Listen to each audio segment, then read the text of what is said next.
লাল বেনারসি কাপড়টি গহনা একটা লম্বা ঘোমটা পরা ছোটখাটো পুতুল বউকে নিয়ে জীবনকুঞ্জের প্রবেশদ্বারে দাঁড়িয়ে আছে সদাগর বাড়ির মেঝো ছেলে জীবন সুগা। লাল রঙের রাঙা পুতুল বউকে বরণ করতে এগিয়ে এলো বাড়ির কর্ত্রীরা জীবন জিন এবং জীবন আয়ু বেগম। আয়ু বেগম বাড়ির ছোট কর্ত্রী, জীবন সুগার মা এবং ছোট কর্তা জং হুসক ওরফে জেহুপের স্ত্রী। বাড়ির বড় কর্তা জীবন নামজন, বড় কর্ত্রী জিন বেগম। প্রথমে জিন বেগম এবং পরে আয়ু বেগম বাড়ির রীতি মেনে বরণ করলো লাল টুকটুকে ছোট্ট বউকে। বউটি জিমিন। জিন বেগম ও আয়ু বেগমের বরণ শেষে জিন বেগম বরণ থালা হাতে দাঁড়ালেন বাড়ির বড় ছেলের বউ জীবন তেইয়ংয়ের সামনে। তে হাত বাড়িয়ে নিল বরণ থালা।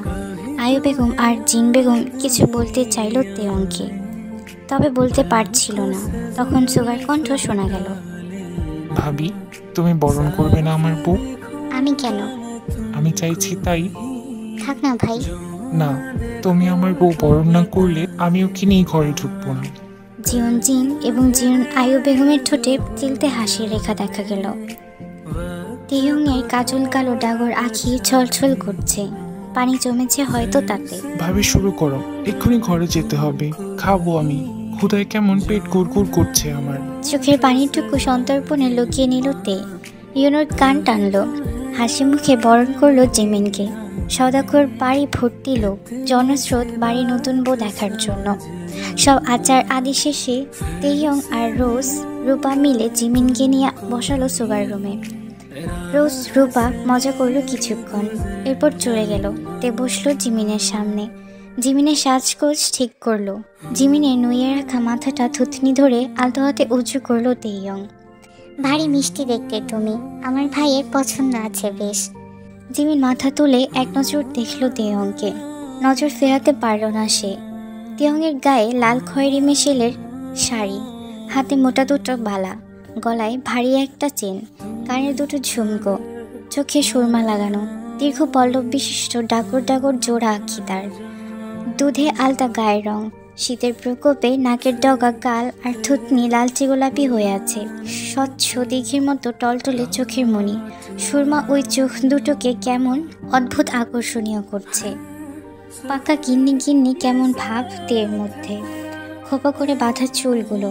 জিমিনের মনে হলো কোনো রূপকথার রানী ওর সামনের এই নারীটা। তিয়াপু, আপনি তিয়াপু তাই না? ভাই বলেছে আমার কথা।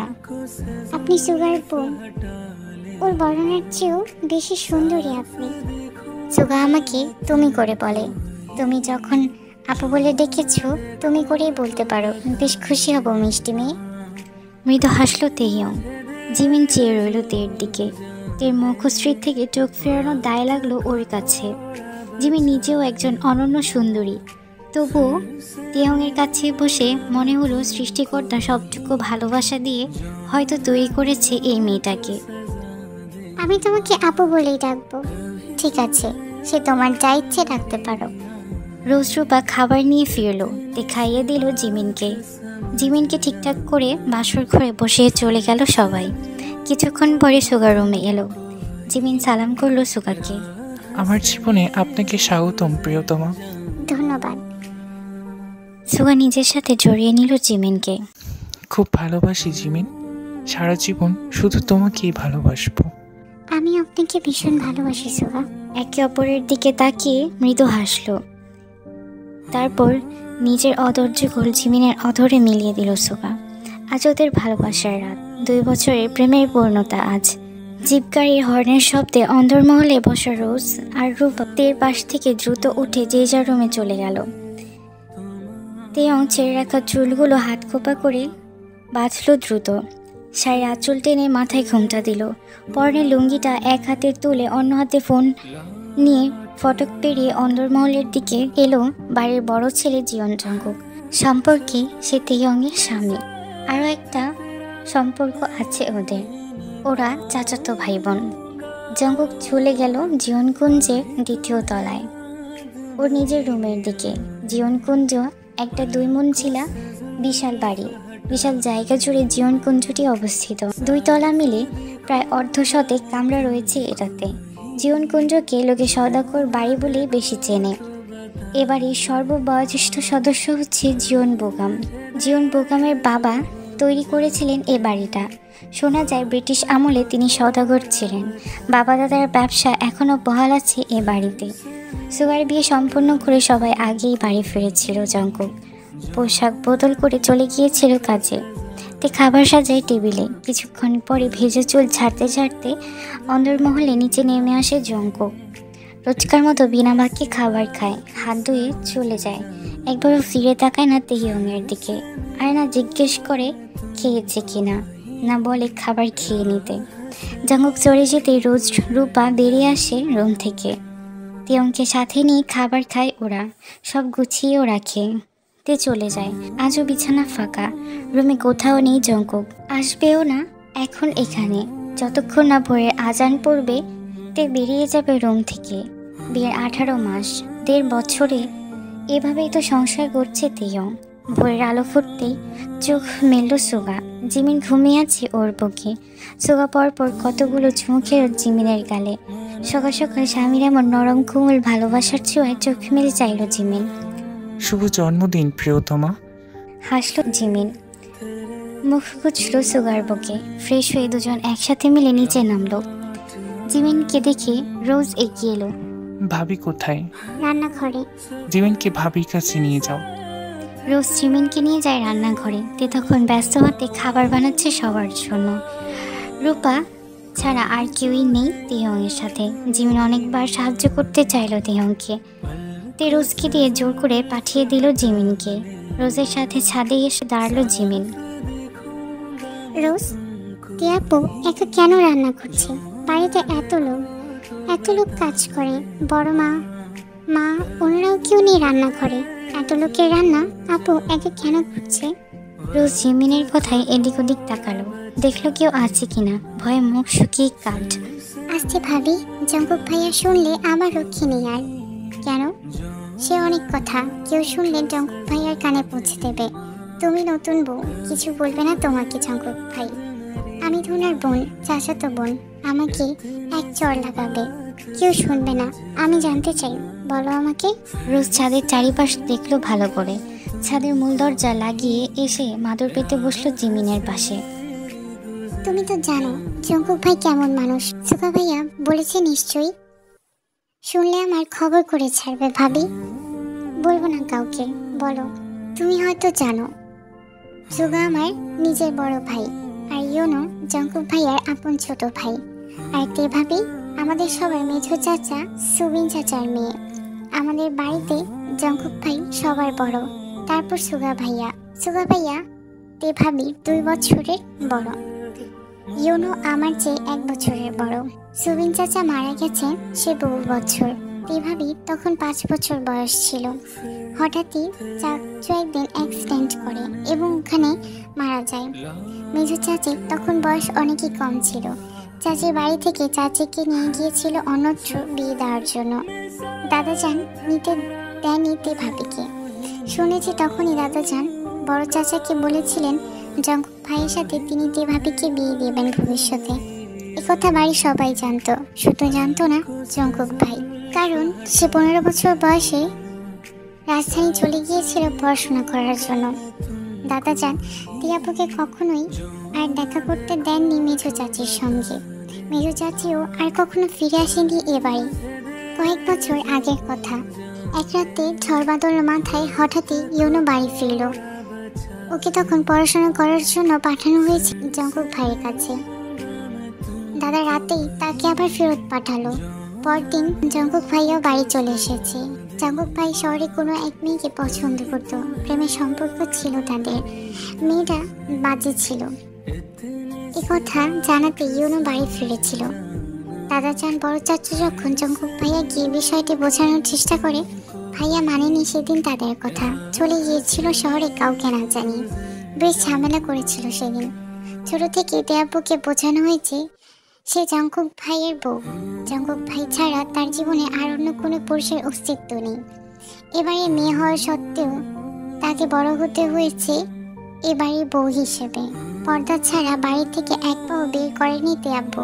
ছোট থেকে আজ অব্দি বাড়ির পুরুষ মানুষ ছাড়া কোথাও বের হওয়ার অনুমতি দাদাজান দেয়নি তিয়াব্বুকে। তিয়াব্বু যত বড় হলো ধীরে ধীরে তত বেশি সুন্দরী হয়ে গেল। দাদাজান আরো বেশি কঠোর হলো তার প্রতি। দাদাজান সবচেয়ে বেশি স্নেহ করে তিয়াব্বুকে, তবু সবচেয়ে বেশি কঠোরতা তার প্রতি। ছোটতে বড় হয়েছে যার সবটুকু জুড়ে শুধু জঙ্কুক ভাই। দাদাজান একদিন হঠাৎ অসুস্থ হলো ভীষণ। সে 1.5 বছর আগের কথা। জঙ্কুক ভাইকে বাড়িতে ফিরতে হলো সে রাতে। দাদাজান এক প্রকার শয্যাশায়িত তখন। শেষ ইচ্ছে হিসেবে বাধ্য করলো জঙ্কুক ভাইকে তিয়াব্বুকে বিয়ে করতে। কেন করেছিল তার ধারণা নেই কারো। জঙ্কুক ভাই শর্ত দিল তিয়াব্বুকে বিয়ে করার পর জঙ্কুক ভাই আর তিয়াব্বুর ব্যাপারে বাড়ির কেউ কোন হস্তক্ষেপ করতে পারবে না। তিয়াব্বুকে তাই করতে হবে যা জঙ্কুক ভাই চাইবেন। বিয়ে হলো তাদের, সবকিছু স্বাভাবিক হলো। দাদা যেন এখন সুস্থ স্বাভাবিক, কিন্তু ঠিক হলো না জঙ্কুক ভাইয়ের সাথে তিয়াব্বুর বৈবাহিক সম্পর্ক। সে রাতে যখন তিয়াব্বু প্রথম শুনেছিল জঙ্কুক ভাই অন্য কাউকে ভালোবাসে, খুব কষ্ট পেয়েছিল আপু। আরেক দফা যন্ত্রণায় বিষিয়ে তিয়াব্বুর বিয়ে দেওয়া হলো জঙ্কুক ভাইয়ের কাছে। সেদিন যখন তিয়াব্বুর বিয়ে হলো, বিয়ের আগের রাতে অনেকক্ষণ দাদাজানের পায়ে বসে কেঁদেছিল তিয়াব্বু। বিয়ে করতে অস্বীকৃতি জানায়নি আপু, তবে জঙ্কুক ভাইয়ের সব কথা শুনেছিল সে। সেদিন বোধহয় জঙ্কুক ভাই তিয়াব্বুর কাছে গিয়েছিল। ওদের মাঝে কি কথা হয়েছিল সেটা জানে না কেউ, কিন্তু সে কথার জেরে দাদাজানের পায়ে পড়ে কেঁদেছে আপু। সে কথা সবাই বুঝলো। জঙ্কুক ভাই এই বিয়ের 1.5 বছরে কখনো প্রয়োজন ছাড়া কথা বলে না তিয়াব্বুর সাথে, ফিরেও দেখে না কখনো। 18 মাসে তিয়াব্বুর ভেতরে থাকা মানুষটাকে এক প্রকার দাফন করেছে জঙ্কুক ভাই। সকালে ঘুম থেকে ওঠা হতে রাতে ঘুমাতে যাওয়া পর্যন্ত বাড়ির সব রান্না বাড়া সহ গুরু দায়িত্বগুলো একা হাতে সামলায় তিয়াব্বু। এটা জঙ্কুক ভাইয়ের নির্দেশ। তবে বাড়ির কোনো আদি অনুষ্ঠান বা কোনো বিশেষ আয়োজনের কিছুতেই দায়িত্ব দেওয়া হয় না তিয়াব্বুকে। এক কথায় বাড়িতে সবসময় তিয়াব্বু জঙ্কুক ভাইয়ের বইয়ের দায়িত্ব পালন করলেও সামাজিকভাবে জঙ্কুক ভাই তিয়াব্বুকে তার স্ত্রী কোনো দায়িত্ব পালন করতে দেয় না। বাড়ির কেউ চাইলেও কিছু করতে পারছে না। জঙ্কুক ভাইকে ভীষণ ভয় পায় সবাই। চাচুর চেয়ে জঙ্কুক ভাইয়ের কথাই বেশি খাটে এ বাড়িতে। বড় মা সবাই তিয়াব্বুকে ভীষণ ভালোবাসে, তবুও কারোই কিছু করার নেই। তিয়াব্বু কখনো বিরোধ করেনি না। এই যুগের মেয়েদের সাথে কোনো মিল নেই তার। সে শিক্ষিতা, তবে তাকে ছোট থেকেই তৈরি করা হয়েছে এ ধাঁচে, এবারে বউ হওয়ার জন্য। তিয়াব্বু এমন ছিল না ভাবি। ও অনেক হাসি খুশি ছিল। রোজ রোজ উপন্যাস পড়ত। 1000 খানিক উপন্যাস পড়া হয়েছে তার। দাদাজান তিয়াব্বুর জন্য বাড়ির পেছন দিকে একটা পুকুর বানিয়েছে। রোজ সেখানে বসে বই পড়ত তিয়াব্বু। ঘাটে সিঁড়িতে বসে পানিতে পা ভিজিয়ে। বাগানের বেশিরভাগ গাছই ওর লাগানো। ভীষণ শৌখিন ছিল সে। ও হাসলে মনে হতো জীবনকুঞ্জে চাঁদ হাসছে। আমার তিয়াব্বু চঞ্চল হরিণী ছিল, তাই তো দাদাজান বেশি নজরে রাখতো ওকে। মেয়েটা এখন কেমন নীরব মূর্তি। দেখলে মাঝে মাঝে ইচ্ছে হয় ওকে নিয়ে দূরে কোথাও পালিয়ে যাই। একটা গোটা পৃথিবীর সুখ ওর পায়ে এনে রাখি। জঙ্কুক ভাইয়া কি কারোর কথাই মানে না? মানে যতটুকু তার ইচ্ছে হয়। ওর লাগাম ছাড়া বেপরোয়া স্বভাবের জন্য সবাই ওকে বেশ ভয় পেয়েই চলে। কেউ ওকে যেচে পড়ে কিছু বোঝাতে যায় না। তবে সুকা ভাইয়া আর ইয়োনো ভাইয়ার সাথে ভাব বেশ ভালো। ওদের বেশিরভাগ কথাই শোনেন জঙ্কুক ভাইয়া। ওরা কখনো তিয়াব্বুর সাথে জঙ্কুক ভাইয়ার সম্পর্ক ঠিক করার চেষ্টা করেনি। ঠিকঠাক বলতে পারছি না, তবে জঙ্কুক ভাই সবসময় এসব কথা এড়িয়ে যায়। শুনবেও না, রেগে যাবে। ওর পার্সোনাল কথা কারোর সাথে আলোচনা করা পছন্দ না। সেটা সুকা ভাই আর ইয়োনো ভাইয়ের উপরেও লাগু। সন্ধ্যায় জিমিন সুগার বৌভাত আয়োজন হয়। সবকিছুই নিয়ম মাফিক চলছিল। পেরিয়ে যায় বেশ কিছুদিন। থেকে সব কাজে সাহায্য করে জিমিন আজকাল। সাথে আরো কিছু লোক নিয়েছে। নিজের সাহায্যের নামে চালিয়ে 2 যা মিলে সংসার সামলাচ্ছে বেশ। জিনার আয়ু বেগম সহ বাড়ির সবাই বেশ খুশি। বুগাম সাহেব থেকে ডাকেন বড় গিন্নি। এখন জিমিনকেও ছোট গিন্নি নামকরণ করেছেন তিনি। জঙ্কুক শুনেছে সেসব, তবে সুগার কৌশলে ঝামেলা পাকানো থামিয়েছে। এসব সুগার, জিমিন, ইউনো রোজ 4 জন মিলে করেছে। রূপা এ বাড়িতে বড় হয়েছে ছোট থেকে। এ বাড়িতে কাজ করলেও বাড়ির মেয়ের মতোই ওর চলন। সবাই বেশ স্নেহ করে তাকে। জঙ্কুক ওকে শহরের রাস্তায় পেয়েছিল কোনো একদিন। তার পরিবার বলতে কেউই ছিল না। ছোট রূপাকে এখানে এনেছিল জঙ্কুক, আশ্রয় দিয়েছিল। রোজের মতোই রূপার প্রতি তার আচরণ। রোজের থেকে সেদিন সবটা শোনার পর জিমিন ঠিক করেছিল তেয়ংকে এসব থেকে বের হতে সাহায্য করবে। তেয়ংয়ের প্রতি একটা আলাদা টান আছে ওর, হয়তোবা তে অনেক বেশি ভালো, তাই জিমিন তের মধ্যে নিজের বড় বোনকে খোঁজে। তার একটা বড় বোন হলে সেও নিশ্চয়ই তেয়ংয়ের মতো হতো। তেও ভীষণ স্নেহ করে জিমিনকে। দুজনের সম্পর্ক যায়ের চেয়ে বন্ধুত্বের বেশি। আজকাল সব কাজ করে ওরা দিব্যি সময় বাঁচায় গল্প করার জন্য। রোজ থেকে অনেকগুলো বই এনে দিয়েছে। জঙ্কুক 2 দিনের জন্য ব্যবসার কাজে রাজধানী গেছে। গতকাল ভোরে সুহা জিমিনকে নিয়ে ঘুরতে গেছে কয়েকদিনের জন্য। ইউনো রোজকে নিয়ে গেছে শহরে। রোজ শহরে পড়তে চায়, তাই ইউনো কলেজে ভর্তি হবে সে। নামজুন সাহেব, জিন বেগম সহ বাড়ির বড়রা সবাই আজ দুপুরের পর রওনা হয়েছেন শহরের কোনো এক ব্যবসায়ীর মেয়ের বিয়ের জন্য। বাড়ির সবাই দাওয়াত পড়েছিল। জঙ্কুক বাড়িতে না থাকায় তের যাওয়া হয়নি। বাড়িতে তে আর রূপা ছাড়া আর কেউই নেই এখন। বিশ্বস্ত প্রহরী আর কয়েকজন কাজের মেয়ে রাখা ওদের সাথে। এখন রাত প্রায় 8টা। রূপা টেলিভিশনের পর্দায় ছায়াছবি দেখছিল, সাথে আরো বেশ কয়েকজন ছিল। তের ভালো লাগছিল না আজ, তাই চলে যায় নিজের রুমে। রুমের দরজায় পা বাড়াতে কেমন শূন্য শূন্য লাগছিল সব। জঙ্কুক বাড়িতে নেই, ঘরেও নেই ওর গায়ের গন্ধ। পরিচিত পারফিউমটা আজ গায়ে লাগায়নি জঙ্কুক। রুমে তাই নেই পরিচিত কোনো সুবাস। কেমন অদ্ভুত অশান্তি লাগলো তেয়ংয়ের কাছে। শরীরটাও অসুস্থ লাগছে বেশ। হেলে দুলে বিছানায় গেল তে, গা এলিয়ে দিল বিছানায়। এই ঘরের 4 দেয়াল কেমন বন্ধ কুঠুরি লাগে আজকাল তেয়ংয়ের কাছে। আর মনে ভাবে তেয়ং, আপনি আমার জীবনের একমাত্র ভালোবাসা, যাকে শৈশবে আমাকে স্বামী নামে চেনানো হয়েছে। আমার কৈশোরের ভালো লাগাও আপনি, আমার হৃদয় কোঠার স্বামী। এখন যৌবন আমার, এই যৌবনের ভালোবাসাটাও আপনি, আমার 3 কপুলে হালাল করা স্বামী। অথচ এই জীবনে আপনার হৃদয় কোথাও ন্যূনতম জায়গা করতে পারলাম না আমি। জীবন সাহেব, আমি কি এতটা অযুক্তি? কান বাজছে যেন কোথাও জঙ্কুক কথা বলছে। না, তুই শুধু আমার নামমাত্র স্ত্রী। আমার জীবনে তোর জন্য কোনো ভালোবাসার অস্তিত্ব নেই, থাকবেও না। তুই 4 দেয়ালে আমার অবর্তমানে জীবনকুঞ্জের কর্ত্রী। জীবনকুঞ্জের বড় ছেলে, তার স্ত্রী তুই। আমার জন্য তুই কেউ না। আমি কাউকে আর কখনো ভালোবাসবো না। জঙ্কুকের জীবনে দ্বিতীয় কোনো ভালোবাসা নেই। স্বামীর মর্যাদা পাবি, স্বামীর হক চাইবি না, কখনো না। সেটা তোকে কখনো দেব না আমি। জেনে বুঝে বিয়ে করতে বলেছিলাম তো, বিয়ে করলি সব জেনে বুঝে। কেন করলি আমাকে বিয়ে? তের চোখ চূড়া বুঝে এলো। এগুলো জঙ্কুক বলেছিল। হ্যাঁ, সত্যি বলেছে। সেদিন জঙ্কুক তেয়ংকে বিয়ের আগের রাতে এইসবে বলেছিল, সতর্ক করেছিল তেয়ংকে। রাত 12টা। দিনাজপুরের কোথাও কোথাও মফস্বলে হয়তো এই সময় জাগনা পাওয়া যাবে মানুষদের, অন্যথায় রাজধানীর মতো এত আমেজ নেই এইখানে। মফস্বল পেরিয়ে সমরেশ নগর প্রবেশ করে জঙ্কুকের গাড়ি। এখানেই সওদাগর বাড়ি, জীবনকুঞ্জ অবস্থিত। প্রহরীরা পাহারায় আছে। বাড়িটা আজ কড়া নিরাপত্তায় রাখা। জঙ্কুক ফিরে আসার কথা ছিল আগামীকাল। আজ কাজ শেষ করে কেন যেন মন ছুটল বাড়ির দিকে, তাই কাউকে কিছু না জানিয়েই বাড়ি ফেরা তার।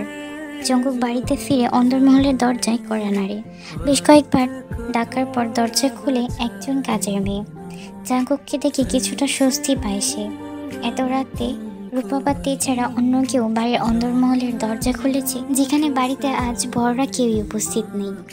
এটা ভেবেই ভ্রু কুচকায় জঙ্কুক। ভেতরে প্রবেশ করতে করতে প্রশ্ন করে, তুমি কেন? ওরা কোথায়? রূপা ঘুমায় সাহেব, ডাকি নাই তারে। তে কোথায়? বিবিজান সে সন্ধ্যা 8টায় ঘুমাইছে ভাইজান। রূপা ডাকতে গেছিল তারে, ঘুমায় দেখা ডাকে নাই আর। আর কেউ এলে অন্দরমহলের দরজা খুলবে না, প্রয়োজনে আমাদের ডাকবে বা রূপাকে ডাকবে। যাও। জঙ্কুক চায় নিজের রুমের দিকে। তে সন্ধ্যা রাতে ঘুমিয়ে গেছে, ওঠেনি এখনো। কথাটা স্বাভাবিক লাগেনি জঙ্কুকের কাছে। যে মেয়েটা সারাদিন এত কাজ করেও রাত 12টা বাজায় ঘুমাতে ঘুমাতে সে বিনা কারণে এত দ্রুত ঘুমিয়ে গেছে। জঙ্কুক রুমের দরজা খোলা পায়। তে কখনো দরজা মেলে ঘুমায় না, লক না করলেও ভেড়ানো থাকে দরজা। জাঙ্কুক প্রবেশ করে রুমে। তে উল্টো হয়ে শুয়ে আছে বিছানায়। শাড়ির আঁচল সরে গেছে পিঠ থেকে। ফর্সা পিঠ আর কোমরের অর্ধেক এর বেশি অংশই উন্মুক্ত। শাড়ি উঠে আছে হাঁটু অব্দি। লম্বা সিল্কি চুলগুলো বিছানার কিনারা বেয়ে মেঝে ছুঁই ছুঁই। এমন এলোমেলো ঘুমায় না তেয়ং কখনোই। জাঙ্কুক এক নজর আপাতমস্তক দেখল তেয়ংকে, ধীরে এগিয়ে গেল সেদিকে। এখন তেয়ংয়ের চেহারাটাও দেখা যাচ্ছে কিছুটা, কেমন শুকনো শুকনো লাগছে চেহারাটা। জাঙ্কুক একবার ভাবলো ডাকবে তেয়ংকে, আবার ডাকলো না। তেয়ংয়ের সাথে স্বাভাবিক কোনো কথা হয় না, তাই আর ডাকলো না তেয়ংকে। শব্দ করে আলমারি থেকে কাপড় বের করলো, ড্রেসিং টেবিলে ঘড়ি করে রাখলো শব্দ করে। ইচ্ছে করে ঝিরুনি নিয়ে ড্রেসিং টেবিলে শব্দ করলো। ওয়াশরুমের দরজা খুললো জোরে, তবুও জাগলো না তেয়ং। এবার জাঙ্কুকের কাছে অবাক লাগছে বেশ। ওয়াশরুমের দরজা লাগিয়ে ধীর পায়ে চলে এলো তেয়ংয়ের কাছে। তেয়ংয়ের ঘুম খুব হালকা, বাতাসের জোরে শব্দতেও ঘুম ভেঙে যায় তেয়ংয়ের। উঠে বসেও জাঙ্কুক জানে সেটা। তেয়ং তেয়ং শব্দ করে না তে। জাঙ্কুক ভ্রু কুচকায়।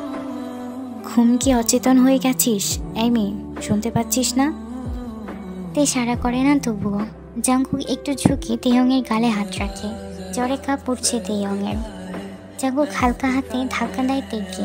তে শুনছিস? তে ভারী ভারী শ্বাস টানছে, তবে অচেতন সে। জাঙ্কুক সোজা করে তেয়ংকে পানি ছিটায়। কয়েকবার পানি ছেটায় তেয়ংয়ের মুখে। এরপর তে আলতো আলতো চোখ খুলে। তে ভালোভাবে তাকাতে পারছে না। জাঙ্কুক আবার পানি ছিটায় তেয়ংয়ের চোখে। জাঙ্কুক একবার ভাবে রূপাকে ডাকবে, আবার ভাবে এত রাতে সে নিজে উপস্থিত থাকার পরেও রূপাকে ডাকার বিষয়টা বাজে দেখাবে, তাই আর ডাকলো না রূপাকে। কোলে তুলে নিল তেয়ংকে। ওয়াশরুমে নিয়ে খুব সাবধানে শুধু তের মাথায় পানি ঢাললো, একটা তোয়ালে ভিজিয়ে আনলো। জ্ঞান ফিরেছে তেয়ংয়ের। অনেকক্ষণ পানি দেওয়ায় এখন চোখ খুলে সব দেখতে পাচ্ছে তে। জ্বরও কমেছে বেশ। তেয়ংকে বিছানায় বসালো জাঙ্কুক। এবার মহা ঝামেলা লাগছে সব কিছু তার কাছে। তেয়ংয়ের শরীর কিভাবে মুছবে সে? তে তাকিয়ে আছে জাঙ্কুকের দিকে। কথা বলতে কষ্ট হচ্ছে তার, তবুও বুঝলো বোধ হয় জাঙ্কুকের অস্বস্তি। হাত বাড়িয়ে ইশারায় তোয়ালে চাইল জাঙ্কুকের কাছে। জাঙ্কুক দিল। পিছন ফিরে বেলকনি যেতে যেতে বলল, এখানেই আছি, লাগলে রাখতে পারিস। জাঙ্কুক যেতে যেতে থেমে গেল। বেলকনির দরজায় দাঁড়িয়ে পেছন ফিরে চাইল তেয়ংয়ের দিকে। এভাবে রেখে যাওয়াটা ঠিক হবে না ভেবে দাঁড়িয়েছিল সে। পেছন ফিরে নিজের সাথে এক প্রকার যুদ্ধ করতে দেখলো তেয়ংকে। বহু কষ্টে বহু সময় নিয়ে ভেজা তোয়ালে দিয়ে শরীর মুছল তেয়ং। জাঙ্কুক দেখলো সেটা। তোয়ালে নিল তেয়ংয়ের হাত থেকে। তে বিছানার হেডবোর্ডে মাথা ঠেকিয়ে বসলো। চুল থেকে পানি পড়ছে ফোঁটায় ফোঁটায়। সেগুলো না মুছলে ঠান্ডা বাঁধবে, তবে তে এগুলো মোছার অবস্থায় নেই। জাঙ্কুক অনেকক্ষণ ভেবে নিজেই ধাতস্থ করলো নিজেকে। এরপর তের ভেজা চুল মুছতে শুরু করলো। একগুচ্ছ চুল তের মাথায়, তের হাঁটু ছাড়িয়ে গেছে লম্বায়। জাঙ্কুক এর আগে কখনো খেয়াল করেনি তের চুল। লম্বা চুল জাঙ্কুকের বেশ পছন্দ, তবে তেয়ংয়ের মতো এত ঘন লম্বা চুল কখনো দেখেনি সে। রেশমের মতো সিল্কি স্মুথ ঝলমলে তেয়ংয়ের চুল। মোছা শেষে কি ভেবে তের সবগুলো চুল গুছিয়ে হাতে নিল জাঙ্কুক। এত বড় কেন তোর চুল? এত ভারী চুল সামনে রাখিস কিভাবে? তের চোখ বন্ধ ছিল। চোখ মেলে চাইল সামনে ড্রেসিং টেবিলের দিকে। ড্রেসিং টেবিলের আয়নায় দেখা যাচ্ছে জাঙ্কুককে। পেছনে জাঙ্কুক ওর চুল নিয়ে ব্যস্ত। এক নজর সেটা দেখলো তে। খেয়েছিস কিছু? তে মাথা নেড়ে না বোঝায়। ওষুধ নিয়েছিস? কখন জ্বর এসেছে? রূপাকে ডাকিসনি কেন? কিছু বলল না তে, শুধু শোনে জাঙ্কুকের কথা। জাঙ্কুক তেকে একটা ড্রেস বের করে দেয়, চেঞ্জ করতে বলে। চলে যায় রুম থেকে। তে পোশাক পরিবর্তন করে একটা লম্বা গোল জামা পরে নিল। জাঙ্কুক ফিরে আসে হাতে খাবার প্লেট নিয়ে। তে সামনে রাখে খাবার। আপনি খাবেন না? আসার সময় খেয়ে এসেছি রাস্তায়। তে হালকা কিছু খায়। জাঙ্কুক কিছু ওষুধ দেয় তেয়ংকে। তে খেয়ে নেয় সেগুলো। কিছুক্ষণ পরে ঘুমিয়ে যায় তে। জাঙ্কুক বেলকনিতে দাঁড়ায়। সিগারেট টানছিল সে। সেই সিগারেটটা ফেলে রুমে আসে জাঙ্কুক। বেশ ক্লান্ত সে ওষুধের প্রভাবে। তে এখন গভীর ঘুমে আচ্ছন্ন। জাঙ্কুক কখনোই তেয়ংয়ের সাথে এক বিছানায় ঘুমায়নি তাদের বিয়ের এই 1.5 বছর। সবাই যার যার ঘরে চলে গেলে জাঙ্কুক ছাদে চলে যায়। কোঠার ঘরের চৌকিতে অর্ধেকটা রাত পার করে জাঙ্কুক। ফজরের আজান পড়লে উঠে পড়ে, রোজ নামাজ পড়ে রুম ছেড়ে বেরিয়ে যায় সে। আলো ফোটার আগেই বের হয়। জাঙ্কুক চলে আসে রুমে। বাড়িতে এত লোক থাকে বলে তেহংকে কখনো অন্য রুমে ঘুমাতে বলেনি জাঙ্কুক। নিজেও অন্য রুমে ঘুমায় না। এটা শহর না, এটা গ্রাম। গ্রাম প্রধান জাঙ্কুকের দাদা। তাদের বাড়ির নামডাক অনেক বেশি। এখানে যখন যা ইচ্ছে করা যায় না। আজ বাড়িতে কেউ নেই, তবুও দেখে একা অসুস্থ রেখে অন্য রুমে ঘুমাতে যেতে পারছে না জাঙ্কুক। সবকিছু ভাবতে ভাবতে জাঙ্কুকের পাশে শুয়ে পড়ে। জাঙ্কুকের ঘুম ভাঙে খুব সকালে। চোখ মেলতে বিছানার অপর পাশে শুয়ে পেল সে। জাঙ্কুক ফ্লোর দিয়ে উঠে পড়ে আছে। ফ্রেশ হয়ে নিচে নামলো জাঙ্কুক। তখন খাবার টেবিলে সব গোছাচ্ছিল। জাঙ্কুককে খেয়াল করলো না সে। রূপা কোথা থেকে মলম হাতে ছুটে এলো তেহংয়ের পাশে।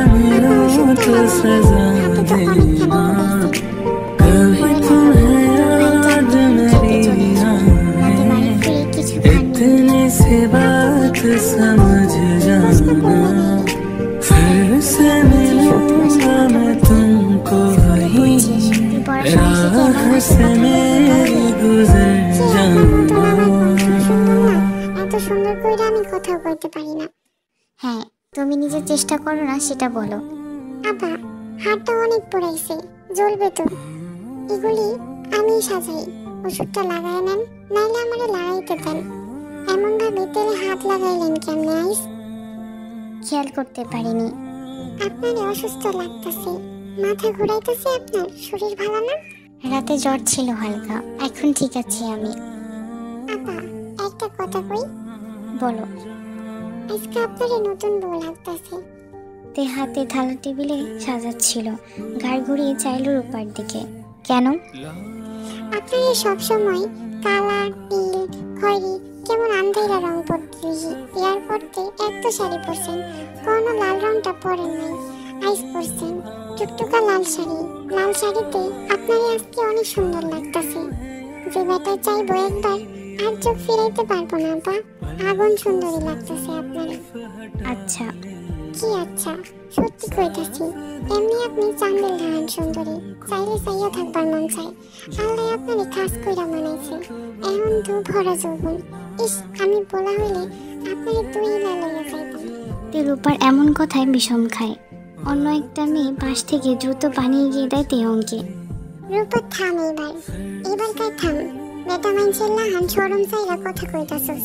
ওই তোর কি? আমি আপারে কইতাছি। সে আমি কেন? রোজা পাই আর ছোট ভাবি রোজে কয় আপারে এমন কথা। দুজনে ঝগড়া বাঁধালো মুহূর্তেই।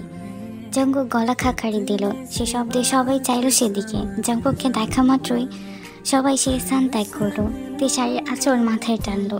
জাঙ্কুক তাকালো তেইয়ংয়ের দিকে। মাথায় ঘুমটা টানা, মাথা নিচু করে দাঁড়িয়ে আছে তেইয়ং। ফর্সা গায়ে লাল রংটা কেমন আরো বেশি উজ্জ্বল লাগছে। সরু নাকের ডগায় কয়েক ফোঁটা ঘাম চিকচিক করছে। রক্তিম গোলাপি বর্ণের পাতলা ঠোঁট জোড়া, লম্বা চোখের পাপড়িগুলো। ওই চোখ দুটোকে মেঘের মতো ছায়া রেখেছে পাপড়িটি। নাকে একটা নাকফুল পরা, দুহাতে দুজোড়া স্বর্ণের বালা, গলায় একটা লম্বা চেন, কানে এক জোড়া দুল। সত্যি তেইয়ংকে নতুন বউ লাগছে। অপরূপা সুন্দরী সে, যেন রং তুলিতে আঁকা নিখুঁত কোনো চিত্রকর্ম। জাঙ্কুকের মনে হলো এটা বলাও ভুল হবে। কোনো শিল্পী তের মতো লাবণ্যময়ী রমণীকে চিত্রায়িত করতে পারবে না। রূপা ঠিক বলেছে, আল্লাহকে বিশেষ রূপে বানিয়েছে। ওকে একবার যে দেখবে সে অন্য কিছু দেখার কথা ভাববে না। 21 বছরের তেইয়ং, ওকে জাঙ্কুকের কাছে এই মুহূর্তে কোনো অপসরের চেয়ে কম লাগছে না। তেকে কখনোই এমনভাবে দেখেনি জাঙ্কুক। জাঙ্কুকের চোখ যায় তেইয়ংয়ের হাতের দিকে। তেইয়ংয়ের হাত লাল হয়ে আছে। তোর হাতে কি হয়েছে? তেল পড়েছে। কিভাবে? গরম ছিল তাই লেগে গেছে। ওষুধ লাগাসনি কেন? ভ্রু কুচকায় জাঙ্কুক। কিছু বলে না তে, মাথা নিচু করে আছে। এদিকে তাকা, নিচেকেই দেখেছিস? আপনি আমাকে আপনার দিকে চোখ তুলে তাকাতে বারণ করেছিলেন। রূপা রান্না করেছিল, দৌড়ে বেরিয়ে আসে তখনই। জি ভাইজান। মলম নিয়ে আয়। রূপা ছুটে গিয়ে মলম নিয়ে আসে। ওর হাতে লাগা। রূপা তেইয়ংয়ের পোড়া হাতে মলম লাগায়। তোর সাথে একটা সম্পর্ক অস্বীকার করিনি আমি। আমার স্ত্রী হিসেবে না মানলেও তুই আমার মৃত চাচার একমাত্র সন্তান, সে কথা মাথায় আছে আমার। যতদিন সুস্থ না হচ্ছিস বাড়ির কোনো কাজে হাত লাগাবি না তুই, মাথায় থাকবে। জঙ্কুকের ধমকে রূপা কেঁপে ওঠে। তিয়ং হ্যাঁ সূচক মাথা নাড়ে। নাস্তা শেষ করে জঙ্কুক চলে যায় কাজে। রোজ বাড়িতে ফোন করেছিল সকালে, তের অসুস্থতার খবর পেয়ে দুপুর নাগাদ চলে এসেছে। জঙ্কুক দুপুরে খাওয়ার জন্য বাড়ি ফিরে। বিকেলে বাইরে বেরোয়ার জন্য তৈরি হচ্ছিল। পুরনো হিসাবের খাতা আনতে জঙ্কুক গিয়েছিল চিলেকোঠার ঘরে। খাতা হাতে চলে যাচ্ছিল জঙ্কুক, তখনই ছাদে রোজ আর তিয়ংয়ের কথা শুনতে পায়। আপু, তোমার জ্বরটা আবার বাড়ছে, ডাক্তারের কাছে যাওয়া দরকার তোমার। জঙ্কুক দুপা এগিয়ে ছাদের দরজায় দাঁড়ায়। না, ঠিক আছে, আমি সেরে যাবে, ওষুধ নিয়েছি। তুমি কতটা ঠিক আছো সেটা আমার চেয়ে ভালো আর কি জানে আপু? আল্লাহ জানে। হ্যাঁ, তবে কোনো মানুষ জানে না আমি ছাড়া। তাই? তাহলে তুইও বড় হয়ে গেছিস, কি বলিস? কথা ঘোরাবে না আপু। তুমি কেন এত কিছু সহ্য করছো? তুমি চাইলে এসব থেকে অনেক দূরে চলে যেতে পারো, মুক্ত হতে পারো। তুমি অনেক ভালো আপু, তুমিও অনেক সুন্দর একটা জীবন পেতে পারো। কোন জীবন? এই যে জীবনে 21 বছর কেটে গেছে এটা? আপু, চাচাজানের সমস্ত সম্পত্তি দাদু তোমার নামে করেছে। এবার এই পৈতৃক সম্পত্তি ছাড়াও চাচাজান নিজে একজন ডাক্তার ছিলেন। ওনার নিজে কি অভাব ছিল? সেসব তো তিনি জীবদ্দশায় তোমার জন্য রেখে গেছেন। তাহলে এত কষ্ট করে এ বাড়িতে পড়ে আছো কেন এত অবহেলায়? এটা আমারও বাড়ি রোজ, ভুলে যাস না। আমার বাবার বাড়ি। এ বাড়ির সবগুলো মানুষ আমার, পৃথিবীর হাতে গোনা কয়েকজন আপনজন। আর কে আছে আমার? এসব বাজে কথা আর কখনো বলবি না রোজ। বাজে কথা বলছি না তো আপু। বলছিস। তুই জানিস দাদাজান আমাকে কতটা ভালোবাসে? এবারের প্রত্যেকটা সদস্য আমাকে অনেক ভালোবাসে। বাবার মৃত্যুর পর থেকে বড় ছাত্রকে আমি বাবা ডাকি, বড় মা তাকে আমি মা ডাকি। তোর বাবা মা, তুই, ইউনো, সুগা ভাইয়া, তোর সবাই আমাকে এত ভালোবাসিস। মা চলে যাওয়ার পর আর কখনো তাকে দেখার সৌভাগ্য হয়নি আমার। রাতে ভয় পেলে ছোট্ট আমি বড় মার বুকে ঘুমিয়েছি। ছোট মা খাবার না খাওয়ালে খেতে পারতাম না। সে ছোটবেলায় যখন দাদা যান ওনার সাথে আমার বিয়ে ঠিক করলো, আমাকে বলল আমার জীবনে জঙ্কুক ছাড়া আর কোনো দ্বিতীয় পুরুষের অস্তিত্ব হবে না। আমি তখনই তাকে স্বামী হিসেবে মেনে নিয়েছি। এবারে বউ হিসাবে দাদাজান করতে চেয়েছিলেন আমাকে। ছোট আব্বু আর বাবা জীবনের প্রথমবার দাদাজানের ওপর কথা বলেছিল আমার হয়ে।